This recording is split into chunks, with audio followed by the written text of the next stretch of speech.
வணக்கம். நான் astrology professor doctor Vimalan.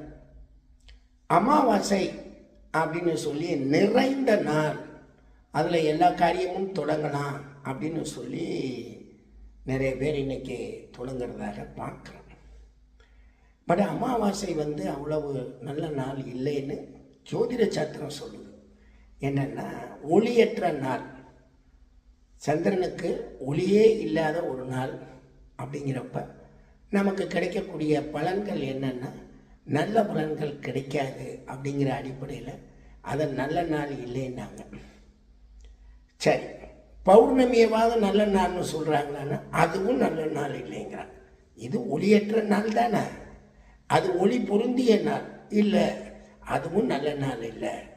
இந்த உலகத்துக்கு அதிக ஒளிகளையும் நல்லதாக எடுத்துக்கல, ஒளியற்ற நாளையும் நல்லதாக எடுத்துக்கல. இடையில இருக்கக்கூடிய நாள்களில் தான் நல்ல நாள் தீய நாள் பார்க்குறோம்.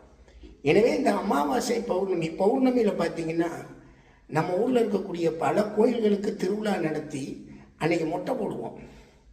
இந்த மொட்டை போடுறது எதுக்குன்னா, தலையில் இருக்க பேயை கலட்டுறதுக்கு தான் மொட்டையே போடுவோம். எல்லாம் முடிக்காணிக்க எது கொடுக்குறோம்னா, நம்மளுக்கு மேலே நம்ம உடம்புக்கு தலை மேலே தான் பேய் நிற்கும்.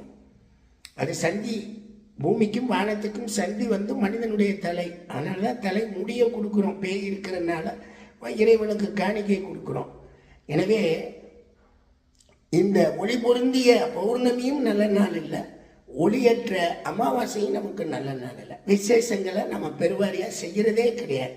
நிறைஞ்ச நாள்னு சும்மா சொல்லிக்கிறோம், மற்றபடி அதில் ஒன்றுமே இல்லைன்னு ஜோதிட சாஸ்திரம் சொல்லுதுங்க.